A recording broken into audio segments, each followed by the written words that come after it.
Hello, Heero here, and today we're gonna look at Harumasa, CCZ's first free character and a burst DPS that uses a combo of close and range attacks to deal big PP damage. I'll be discussing his kit, builds, wenjins, and possible teams. Just as a quick disclaimer though, the footage and information shown is from the creator experience server, so things could still change when his banner drops.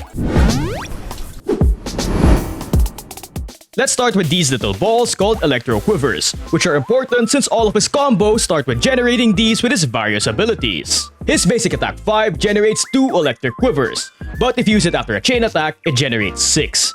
While his EX Special and chain attack also generate 6. And if there are no Electro Quivers present in the field, triggering an anomaly generates 6 of them.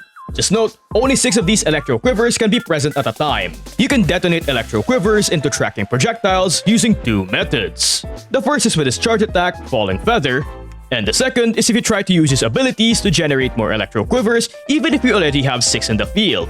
Either way you decide to do so, the projectiles will always track the target of whichever ability is used. Each projectile inflicts the enemy with a stack of the Electro Prison debuff capping at 8 stacks, and if they have a minimum of 2, they gain an X mark.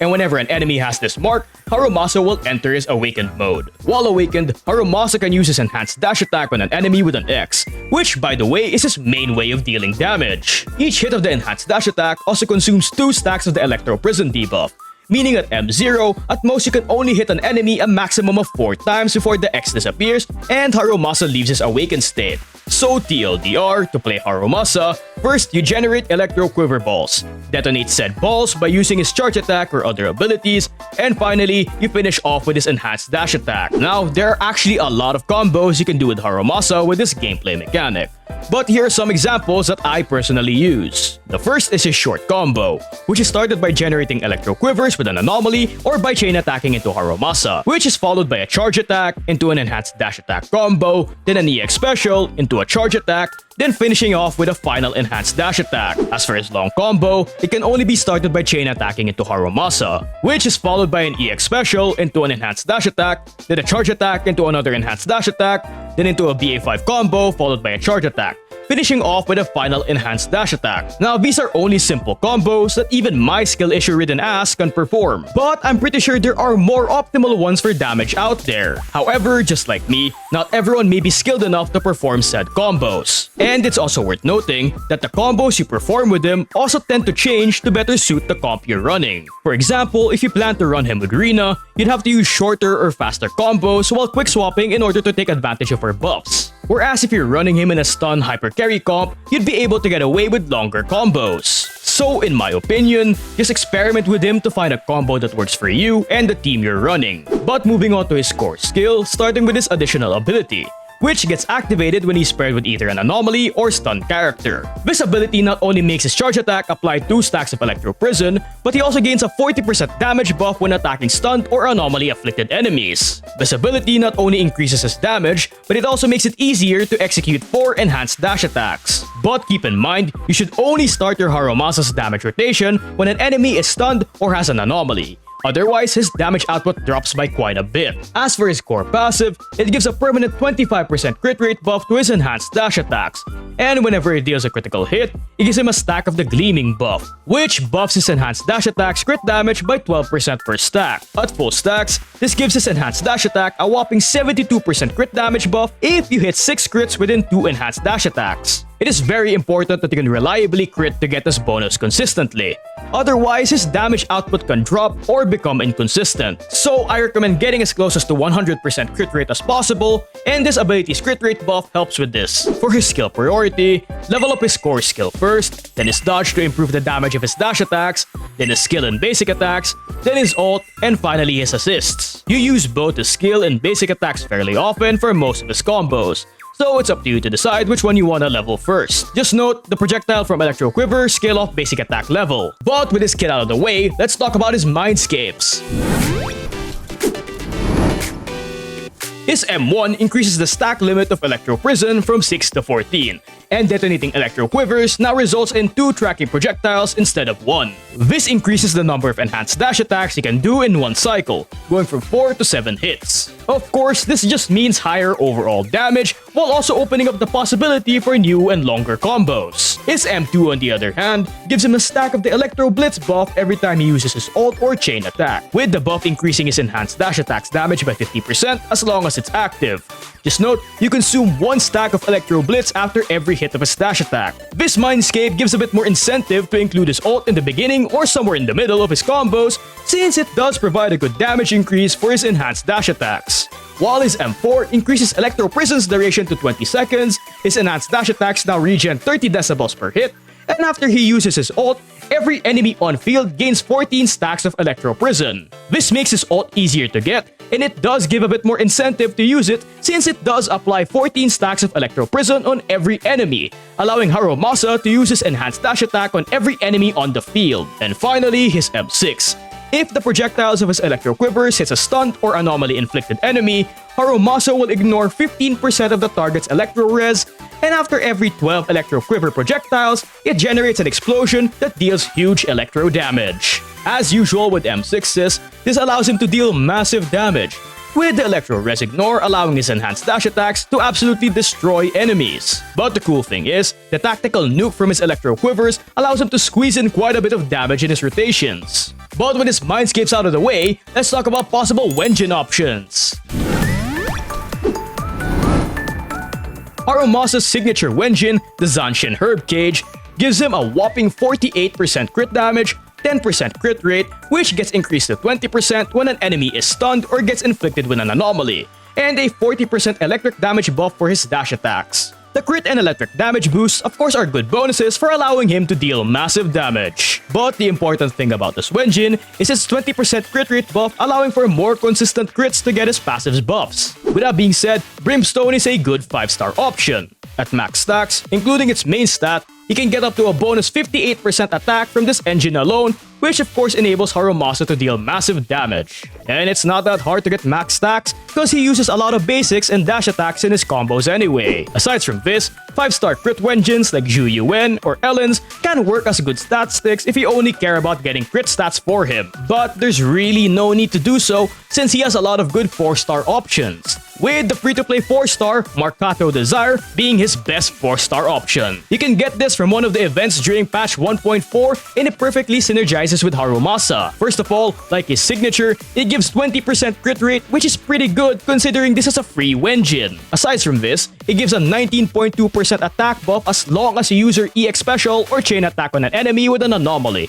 which most of the time you'll do anyway. Again, this is a free Wenjin that synergizes really well with Harumasa, so I highly recommend using it. Starlight Engine is another great free-to-play option for its lots of attack stats. At R5, it can give him up to a 44.2% attack buff just by launching a dodge counter or quick assist, which isn't too hard. I would actually recommend this Wenjin over Marcato if you already have enough crit rate from his drive discs alone, because its high attack bonus allows Harumasa to deal lots of damage. The BP's Cannon Rotor is also another good option. The same with his signature and Marcato, it also gives him 20% crit rate. Aside from this, it gives a 7.5 to 12% attack buff depending on its refinement level. And its bonus damage proc from crit hits allows you to squeeze in a bit more damage in his rotations. And lastly, Anton's Drill Rake is a pretty good option as well. It gives his enhanced dash attacks a stupid amount of electro damage bonus after using his EX special or chain attacks, which you'll probably do anyway. The only problem with this Wenjin is that its main stat is energy regen. But that's not actually too bad since you can offset this with an attack slot 5 main stat. And said energy regen could actually help get more EX specials for Electro Quiver generation. But with his stat breakdown out of the way, let's talk about possible teammates. For the 4-piece set, Woodpecker Electro is a very good option, with Harumasa of course benefiting a lot from its bonus crit rate, and it also provides up to a 27% attack boost provided you hit an enemy with a dodge counter, basic attack, and EX special, which again is not too hard to do. Thunder Metal is also another very good set, with it giving 10% bonus electric damage and a 28% attack buff as long as the enemy is shocked. This is his best set for mono electric teams since he won't really have to worry about keeping shock uptime in those comps. But for any other team, it can become inconsistent.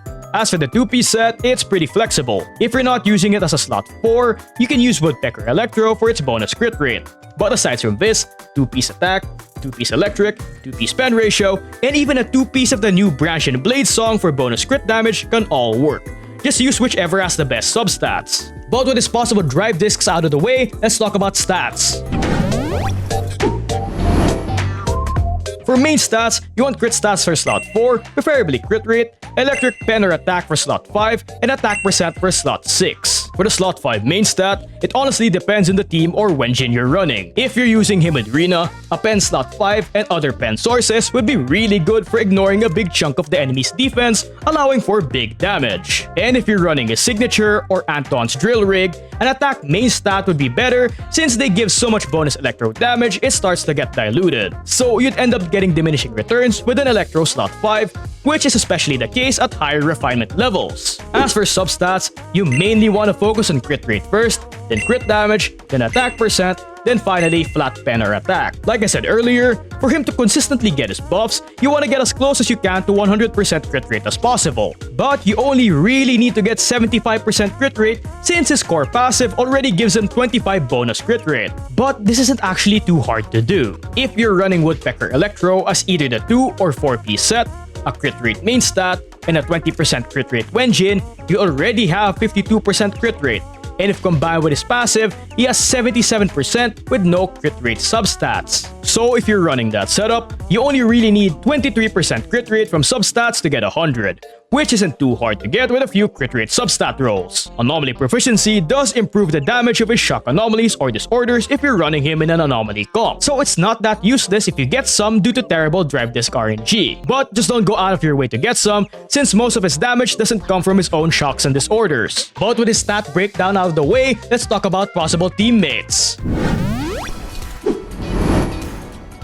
Qingyi, our dear Freeren Mark II, is definitely one of Harumasa's best partners. Not only do they activate each other's additional abilities, Qingyi also synergizes with Harumasa's burst damage-oriented playstyle, cause she herself does want quite a bit of field time to stun the enemy and apply her debuffs. Aside from this, she's pretty good at applying shock while providing a huge stun damage multiplier, which goes really well with Harumasa's bonus damage to stunned or anomaly-afflicted enemies. But if you don't have Qingyi, any stunner like Anbi or Koleda can work. I personally think Anbi is a bit better because she can be ran in mono-electric teams with Harumasa. But honestly, just use whoever you have or prefer. All that matters is the enemy gets stunned, and I'm pretty sure any stunner can do that. The world's best cook, Rina, would be one of the best supports to run with him. Not only does she synergize well with Harumasa's quick swappy playstyle, her pen ratio buffs also allows for him to deal tons of damage. But compared to other supports, Rina requires a bit more effort since you'll need to quick swap in order for Harumasa to take full advantage of her buffs. While Caesar is another really good support for Harumasa.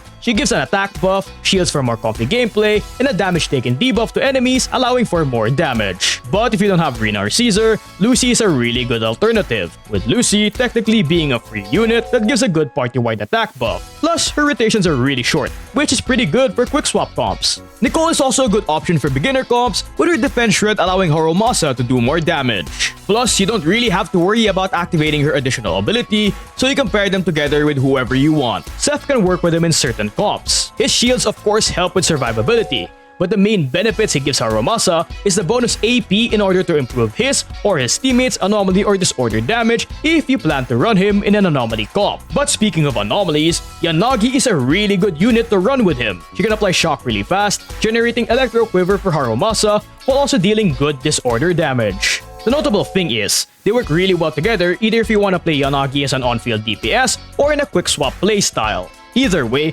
Harumasa is able to make up for any downtime her abilities may have by quickly swapping in whenever he can deal damage. And the same thing can be said about Yanagi. She's able to make up for Harumasa's downtime as well. Grace can also be a good option to run with him. This is because of her fast shock application, being able to generate electro quivers on demand while keeping shock uptime for Harumasa's buff. Plus, she's able to improve the damage of shock, which is pretty good for shock anomaly comps. As for non-electric units, Bernice, as always, is a very good option. Her off-field attacks not only trigger disorders, but it's also good for applying anomalies, for generating electro quivers for Harumasa, and keeping his buff uptime. And lastly, Viper is a good option as well. Not only does she provide a decent party-wide damage buff, she can apply shock really fast, generating electro quivers and keeping buff uptime for Harumasa, while also dealing good disorder damage. You can play her on field during Harumasa's downtime in order to apply anomalies for electro quiver generation and buff uptime. And for those wondering if you can work with Miyabi and Jane because they are anomaly units, well, yes you can. You can on-field them during Harumasa's downtime to deal good damage and apply anomalies, especially with Miyabi. But in my opinion, they're better used in their own respective teams centered around them. But with these synergies out of the way, let's talk about possible teams. Now, before we cook up some teams, you need at least one of the characters shown in screen to activate this additional ability. And as usual, just pick a bang boo that will suit the party. And before we get to the team showcase, please pardon my skill issue ahead of time. I'm absolutely not good at playing him, but with that being said, his best comp right now would be an Electro Stun comp with Rina and Qingyi. This team mainly has Qingyi on field most of the time to get her stun and bonus stun damage multiplier out, after which the focus shifts to quick swapping between Rina and Harumasa to deal massive damage. Which means this comp does have a high skill ceiling since you have to play it in a more quick swappy playstyle to reach the team's full damage potential. This is because of how Rina's pen buffs limits you to shorter Harumasa combos. So in order to get as much damage out during the stun window, you essentially have to end your combos right before Rina's buff does, then switch back into Rina to reapply the buffs and back to Harumasa to do another combo, all within the 10 to 12 second stun duration. And as you can tell from the skill issue ridden gameplay in the background, this is easier said than done, but of course, this team has no trouble clearing the hardest stages of shield defense due to the massive amounts of damage it deals if played correctly. However, if you're not comfortable with the quick swapping needed for this comp, or just don't have Rina or Qingyi, here are some alternatives with a budget-friendly option included. You can switch out Rina for another support like Caesar or Lucy for a traditional stun hyper carry comp, which would allow you to perform longer combos with Harumasa with less quick swapping needed. But another really good comp you can run is a shock anomaly comp with either Yanagi or Grace and the flex. For the flex, you can either run a support like Lucy, Rina, or Caesar for more overall team damage, a stunner like Qingyi or Anbi for more stuns, Bernice for more disorders and anomalies, or even Seth to improve Yanagi's disorder damage. Compared to the previous comp, Harumasa will almost always have his damage buff active, cause keeping shock uptime is no problem due to Yanagi's or Grace's fast shock application. It's also a bit less complicated to run since you're not limited to doing Harumasa combos during a stun window, nor are you required to do constant quick swapping. But if you like quick swapping though, you can always just use Rina as your flex. The high shock uptime provides a good number of electro quivers and allows Harumasa to perform longer combos since he's not limited to a stun duration. I personally find the Yanagi version of this comp to be the best, since she can stay on field during Harumasa's downtime and deal good damage with her disorders and basic attacks. And just like his electro stun comp, I had no trouble clearing harder shield defense stages with his team. As for non-shock anomaly comps, here are some examples you can run. These comps are similar to electric anomaly comps, wherein the focus is getting anomalies to generate electro quivers for Harumasa and keep his buff uptime. Now, some of these comps might not perform as well as the electro anomaly focused ones, but they should be able to clear content just fine. Sadly, I wasn't really able to record much footage of these comps since I was running a bit low on time. But they are pretty good comps to run if you don't have some of the units to make some of the comps shown earlier. But that's about it because I'm beginning to lose my voice. But there's just one last question. Is he a must-pull? Well, no he isn't, because he's free. So here's my overall thoughts about him instead. In my own humble opinion, I think he's a fantastic free unit that is unique and very fun to play because of the many combos he can pull off. Plus, he's free. He is also a very versatile character having a lot of possible team options. But did you know? He's free. So if you're lacking a good DPS, he's definitely a good unit you won't regret building. And did I mention he's free? But with that being said, I do believe that he has a high skill ceiling, especially when it comes to optimizing quick swapping and his various combos. And to get the most damage out of him, you'd have to put in a bit more effort as compared to someone like Jane. Though in the right hands, I believe he does have the potential to deal massive amounts of damage. And I think once more combos and tech gets discovered, he'll only get better. But the most important thing about him is that he's free. He's free! Personally, I'm definitely gonna be playing him a lot because his fighting style does remind me of Archer from Fate. Now if only this game got a Fate collab as well. But make sure to tell me what you think about him in the comments below and don't forget to hit me with a like and a sub.